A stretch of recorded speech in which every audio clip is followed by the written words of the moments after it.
नमस्कार मंडळी, स्वामी आहेत या चॅनलवर आपले स्वागत आहे। आजचा दिवस तुम्हाला आनंदाचा, सुख समाधानाचा जावो ही स्वामी चरणी प्रार्थना। संकष्टी चतुर्थी हा गणपतीचा दिवस आहे। असे मानले जाते या दिवशी गणेशाची पूजा केल्याने सर्व दुःख समस्या दूर होतात, जीवनात सुख येते। दर महिन्याला संकष्टी चतुर्थी येते। प्रत्येक चतुर्थीचे वेगवेगळे असे महत्त्व असते। 16 फेब्रुवारी रोजी संकष्टी चतुर्थी साजरी केली जाईल। या संकष्टी चतुर्थीला द्विजप्रिया चतुर्थी असेही म्हणतात। चतुर्थीमध्ये काही व्रत केले जातात व त्याची विशेष काळजी केली जाते। गणपतीची खूप सेवा करत असतात। आजच्या दिवशी आपण काही सेवा केल्या तर त्या खूप प्रभावी ठरत असतात। आपल्या आयुष्यामध्ये अनेक अडचणी, समस्या असतात आणि ते काही संपायचं नाव घेत नाहीत। सर्वात महत्त्वाचा प्रश्न म्हणजे मुलांची प्रगती होत नाही। मुलं अभ्यास करतात, मुलं बरेच प्रयत्न करतात तरी कोणत्याही गोष्टीमध्ये सफल होत नाहीत किंवा मुलांना वाईट संगत लागत असते।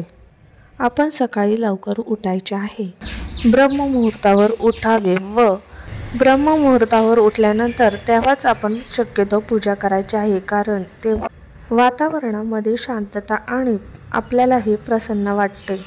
सर्वप्रथम आपण एक चौरंग किंवा पाट घ्यायचा आहे।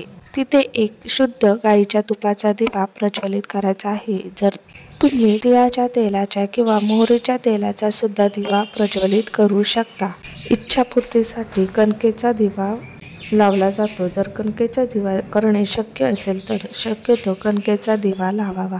आपल्या घरामध्ये गणपतीची मूर्ती असते। एका तामणामध्ये गणपतीची मूर्ती घ्यायची आहे व तिला जलाभिषेक करायचा आहे व जलाभिषेक करताना ओम गण गणपते नमः, ओम गण गणपते नमः या मंत्राचा जप करायचा आहे। तुमच्या घरातील मुलं जर या सेवा करण्यास इच्छुक असतील तर अवश्य मुलांना ही सेवा करू द्यावी, कारण गणपती ही बुद्धीची देवता आहे आणि मुलांनी जर गणपतीला असा अभिषेक केला तर गणपती अवश्य प्रसन्न होणार। जलाभिषेक झाल्यानंतर त्यातील तीर्थ आपण ग्रहण करायचं आहे व आपल्या कुटुंबातील सर्व व्यक्तींना ते तीर्थ द्यायचं आहे। यामुळे मुलांची घरातल्या कुटुंबातील व्यक्तींची प्रगती होणार आहे। यानंतर बाप्पाची मूर्ती स्वच्छ पुसून घ्यायची आहे। बाप्पाला हळदी कुंकू लावायचे आहे। यानंतर बाप्पाला तुम्ही जास्वंदाचं फूल अर्पण करायचं आहे। गूळ खोबऱ्याचा नैवेद्य दाखवायचा आहे। गणपती बाप्पाला प्रिय असणाऱ्या सर्व वस्तू अर्पण करायच्या आहेत। आता आपल्याला एक उपाय करायचा आहे। हा उपाय काय करायचा आहे हे पाहण्यासाठी व्हिडिओ कोठेही स्किप करू नये। हा उपाय करण्यासाठी हिरवे मूग आपल्याला लागणार आहेत। अख्खे हिरवे मूग 108 घ्यायचे आहेत। एका वाटीमध्ये हे हिरवे मूग घ्यायचे आहे। आपल्याला बाप्पा समोर आसन घेऊन बसायचं आहे। आता हा उपाय आई किंवा आजीने केला तरी चालेल, फक्त मासिक मन नसावा। त्यानंतर आपण एक हिरव्या रंगाचं कापड घ्यायचं आहे, ते बाप्पाच्या चरणाजवळ ठेवायचं आहे। आता हे हिरवे मूग आणखीन एक वाटी घ्यायची आहे व त्या दुसऱ्या वाटीमध्ये एक दाणा टाकायचा आहे। एक दाणा घ्यायचा आहे व ओम गण गणपते नमः या मंत्राचा जप करत दुसऱ्या वाटीमध्ये तो मूग टाकायचा आहे किंवा जे वस्त्र घेतलं आहे त्या वस्त्रावर एक दाणा ठेवू शकता। अशा प्रकारे आपण 108 दाणे गणपतीचा मंत्र म्हणून त्या वस्त्रावर ठेवायचा आहे। एक वेळा गणपती अथर्व शिष्य बोलायचं आहे। जर ते बोलणं जमत असेल तर तुम्ही श्रवण करू शकतात। या दोन सेवा करणे अतिशय आवश्यक आहे।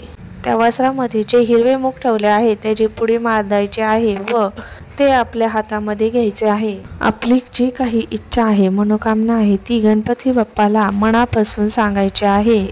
जसे की मुलांच्या अभ्यासामध्ये प्रगती किंवा नोकरीविषयी काही संबंधित समस्या, कौटुंबिक समस्या असतील, ही इच्छा बोलून ती परत गणपती बाप्पाच्या चरणी ठेवायची आहे व ती पुढे दिवसभर त्यांच्या चरणाजवळच राहून द्यायची आहे।